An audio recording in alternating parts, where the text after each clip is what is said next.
Hi, I'm Abram. Welcome once again to the new... Look at this, more snow.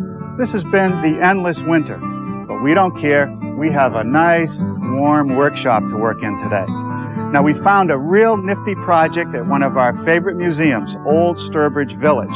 It's called a butterfly table. So what do you say we go out there and pay a visit, take a look at the antique, and then we'll come back here to the workshop, light a fire, and build our own version of the butterfly table.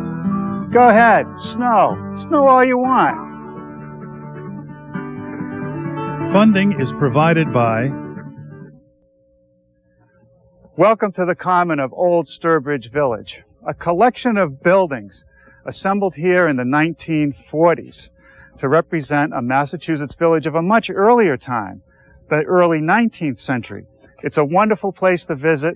I urge you to come here and experience what life might have been like in the early days of our nation. Now, here's the house we want to visit today, the Fenno House. Built in 1704 in Canton, Massachusetts, about 60 miles from here. It was carefully disassembled and brought here and put back together. It's a very simple farmhouse, and inside is the piece of furniture that I want to show you.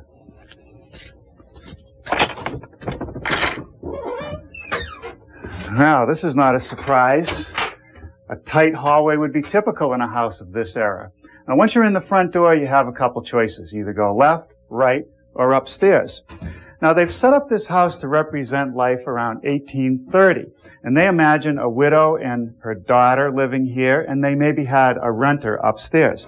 It was still a farm, and there were a few sheep around, so that's why you see this wool, which they would have sheared off the sheep, cleaned, and then put it on this spinning wheel and made yarn. And once you have yarn, you can make things like this rug, or perhaps fabrics, which were really important around that time. And this fabric that we see on the loom might have been used on the front of a man's vest. There's an interesting collection of furniture in this room, and that would have come together over a long marriage. Here's a nice secretary desk. Over here, a gate-leg table with a lot of ornate turnings. And across the way, a simpler piece that at first glance looks like a dresser, but it's really not. The only drawer that operates is this bottom one. These are all fixed. It's actually a blanket chest with some Chippendale brasses. There's more on the other side. Once again, we cross through the front hallway into the kitchen, which would really be the work center of the house. Meals would be prepared here, laundry would be done, and candles would be made. And look at this fireplace. It's huge. Over here in the corner, a beehive oven. This was really the energy center of the house. And this is the piece I wanted you to see. They call it a butterfly table. It's early 18th century. It's an American piece made out of cherry. And let's check out the details. Stretchers go all the way around the bottom. Some nicely turned legs. And on the ends, they're actually splayed a bit. It's a drop leaf table, so you can easily drop the leaves to slide it up against the wall and take up less space. Or if you need more room to work at or eat, you fold the leaves up and support them with these decorative supports. As I look down on the top, I realize it's not round, it's slightly elliptical. This is a nice piece. This would fit in any home, whether it be 18th century or 21st century.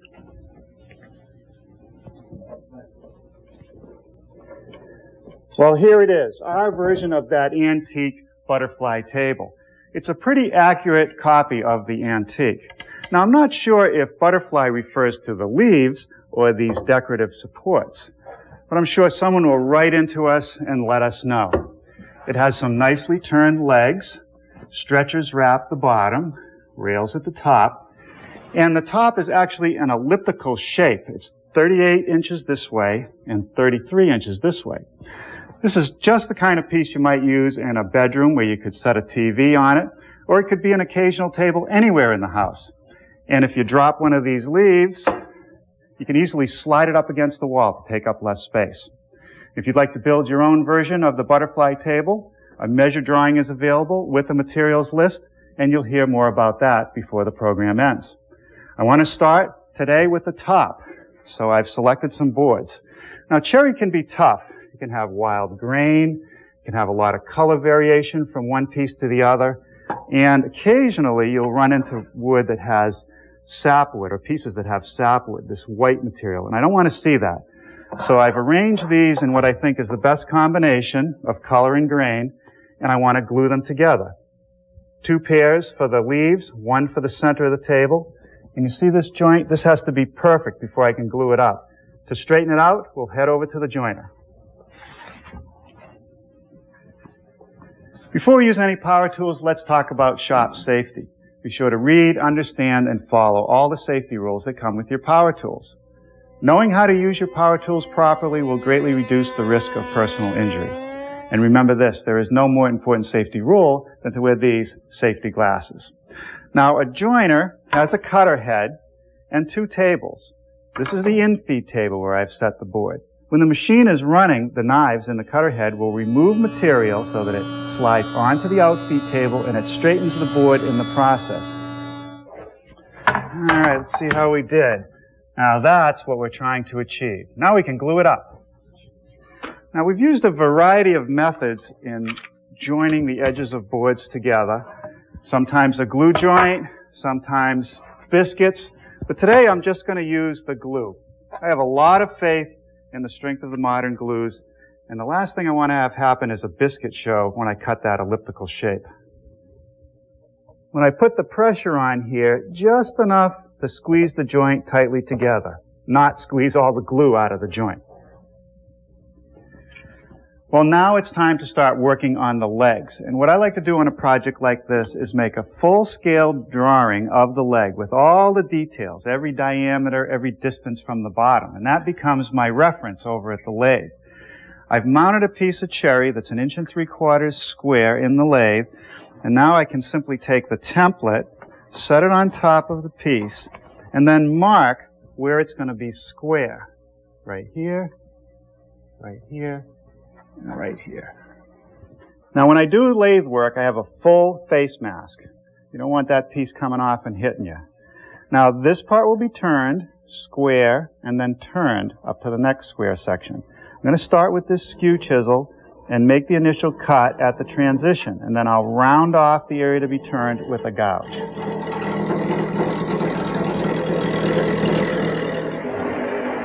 Okay, now that I have the round portions formed, I'll take my diagram once again and mark all the transition points. And then using a variety of tools, I'll form it.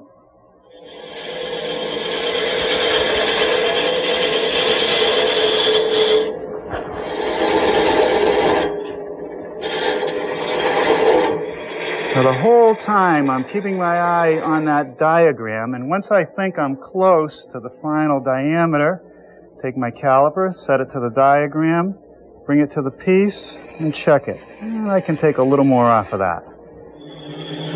Now I'm pretty much going to form this by eye, using this spindle gouge and the tool rest as a guide. 1 down, 3 to go.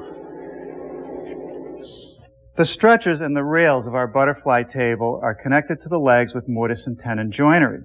The mortises go in the legs. It's a very traditional method of building furniture, very strong, and we like to make the mortises with our dedicated mortiser. The drill bit does most of the work removing the material, and the chisel squares it up.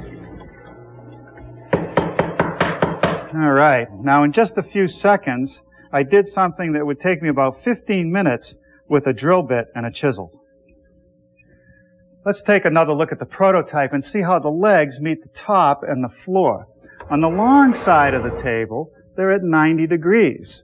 But on the short side, the legs are splayed out at 10 degrees. So the top of the leg has to be cut at 10 degrees to be flush to the top, and the bottom needs to be cut to be flat on the floor. We'll do that at the table saw. So here I'll set my miter gauge at 10 degrees, and I'll cut the top first.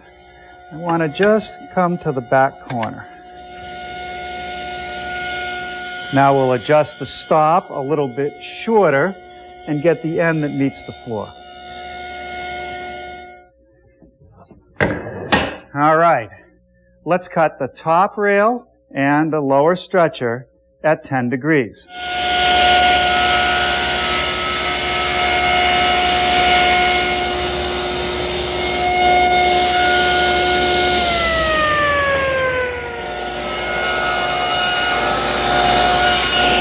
Here I'm beginning to form the tenons on the ends of the rails, and I'll do the same for the stretchers. I've set up a stop block, set the distance to give me a 7/8 inch long tenon and the depth at 5/16. We'll make a pass on each face on all ends. To make the shoulder cuts on the rails and stretchers that are cut at 10 degrees, I slide the piece up against the stop, swing it around so that there's no gap, and make a shoulder cut on each end.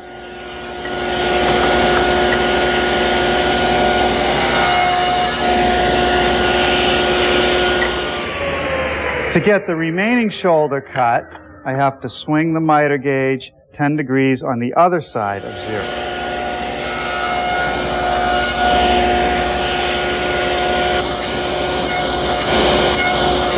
Here I'm beginning to form the top and bottom of each tenon, and I'm just nibbling it away with the saw blade. It goes pretty quickly, and there's really no need to set up a dado. Next are the cheek cuts, and to make those we're going to use our tenoning jig.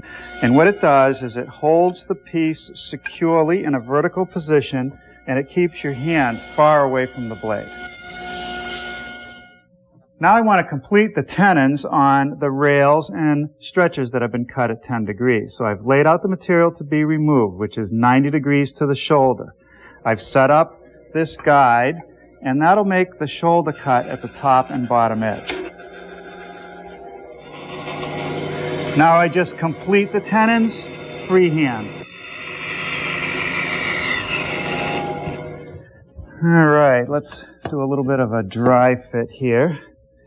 Get the top rail and the stretcher on the tapered end together. That's pretty good. Now the long rail, if I slip it into the mortise and tip it up, you'll see that the top of it needs to be beveled at the same 10-degree bevel. We'll do that at the table saw. Let's take another look at the prototype, this time underneath.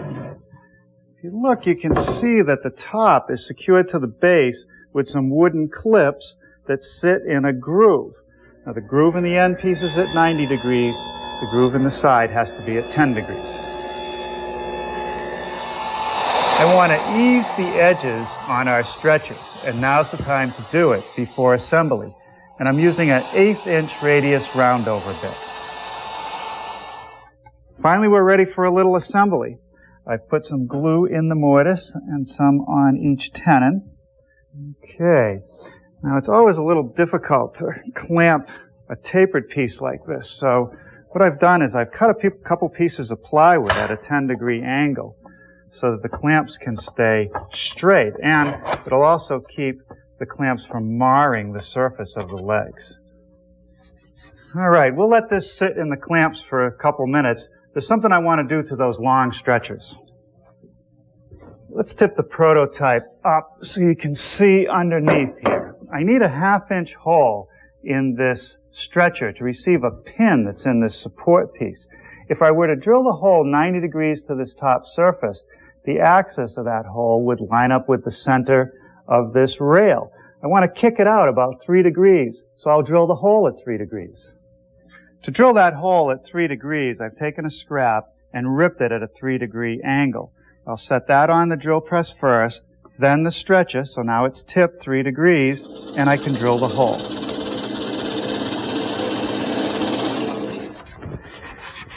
All right. Well, I've used the same setup to glue together the other end of the table. I'll let that sit in the clamps for a few minutes, and before I leave tonight, I'll put the whole base together, and we'll be ready to wrap this project up tomorrow. Well, good morning. Last night, the glue dried on that base assembly, so that's all ready to go. Today, I want to start by working on the top. But first, let's take a look at the prototype and the joint between the leaf and the fixed part of the table. It's kind of unusual. I've never seen one like this before. This part has a round bottom groove, and the leaf has this little bead. There are 2 hinges on which the leaf pivots, and when it's up, that tongue and groove joint gives support to these edges. Otherwise, they could bend down. Now, I want to start by taking the pieces that we glued up yesterday for the top and making that groove in the center panel. Over here at my router station, I've installed a bit like this one. It's a round nose bit, a 1/4 inch diameter, and I've set the height just right, installed the featherboard, and what I want to do is run the piece through on both faces, and that will guarantee me that that groove is centered. Now I've switched over to a roundover bit. This is a 1/4 inch radius roundover. I have an 1/8 inch roundover installed in the table. One pass on each face will form that tongue. All right, let's see how we did. That fits nicely. The next step is to mortise for some hinges. One will go here and one will go here. We're looking at the underside of the table.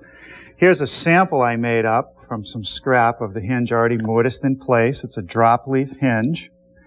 To cut the mortise, I made a template out of plywood, and the cutout in the template is just slightly bigger than the hinge itself. I'm going to mortise it using my router, which has a bearing at the top of the bit. That will ride around the inside of the cutout, and the bit will mortise it. Because this is the underside of the table, I can secure the template with just a couple brads. We'll never see those holes.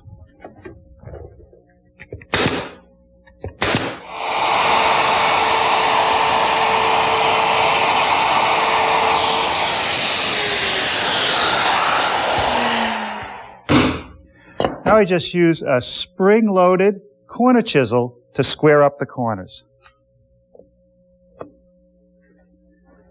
The next thing to do is to make a slot in the leaf to receive the barrel from the hinge. To do that, I've set up this straight edge clamp. I have a 1/4 inch round nose bit in my router, and I'll just plow out enough material for that barrel.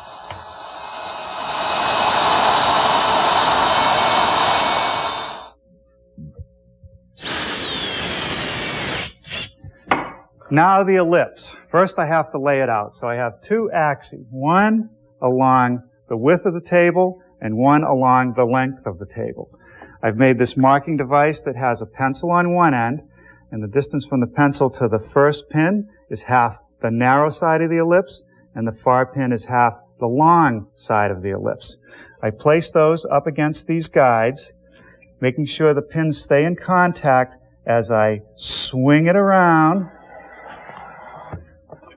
And when I get 1/4 of the way around, I have 1/4 of the ellipse. I repeat this 3 times, and it's all laid out. I actually discovered this method on the internet. Well, I'm going to be nice and patient and leave the line.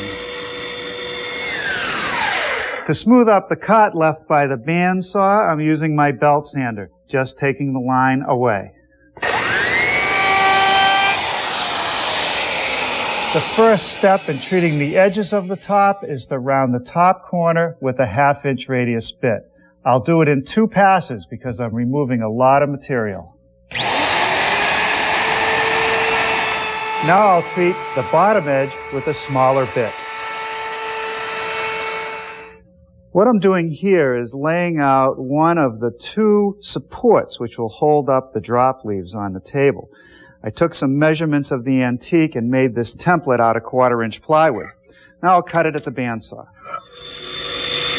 Just as with the top, I'm going to leave the line. With my spindle sander, I'll smooth the edge and just remove that line.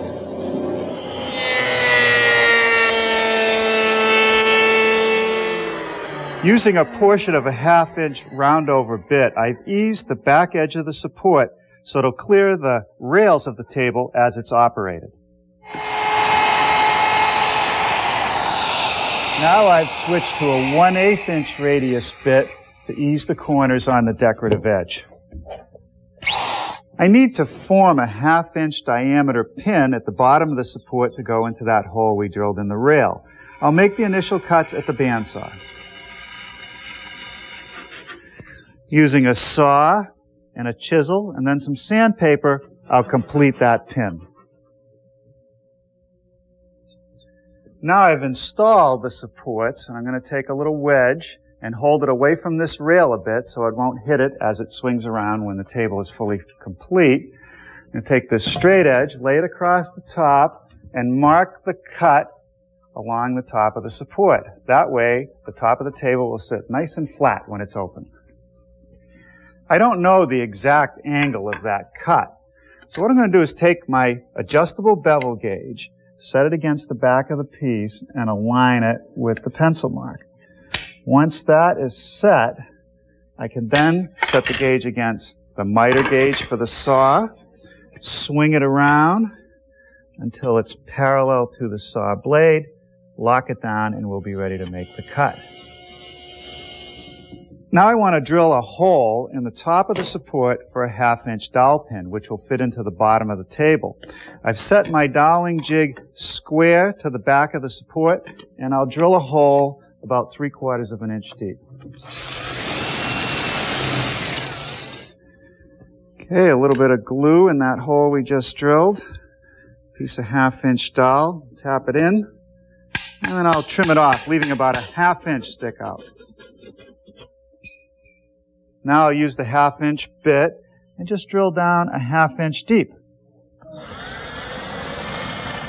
All right. Now let's set the base on the top. And I did a pre-fit, so I got them lined up where I want them to be. And I'm going to secure it with these clips. You've seen me make them before. It's just a clip with a little tongue on it that slips into the grooves that I made in the rails earlier. And we'll put about 8 of these in place, and we'll be done with the woodworking. A little more sanding, and this piece will be ready for the finishing room.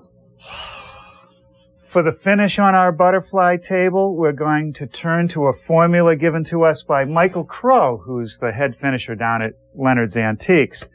And the recipe here calls for us to first mix up some stain. It's a water-based stain, so we mix 3 parts of American cherry with 1 part standard brown walnut. And I'm applying it with a rag. Just rub it in and even it out. And once I get everything coated inside and out, underneath, everywhere, every edge, every surface, we'll coat it with some shellac. After the stain dried, we applied a coat of shellac and then used 3/0 steel wool to smooth it down. And now I'm up to the next step, which is to apply this glaze. It's an oil dispersion. I like to put it on with a rag, and as you can see, it takes away all the grain when you initially put it on. But if I massage it, I can even it out and give a nice, rich look to this cherry. Now, after I go over the whole piece, we'll let it dry overnight, and then we'll start to seal everything up with some polyurethane. Well, here it is, our butterfly table with several coats of hard-wearing polyurethane. We got a dust-free finish, and we got the color just the way we wanted it. This will be a very useful project, and it was a lot of fun to build. Now let me show you what we're going to build next time. It's called a folding screen. We got the idea from an article in This Old House magazine about folding room dividers. In the article, they showed an antique screen made out of mahogany, which inspired this one. So next time, we'll build our own folding screen right here in the new Yankee Workshop. Funding is provided by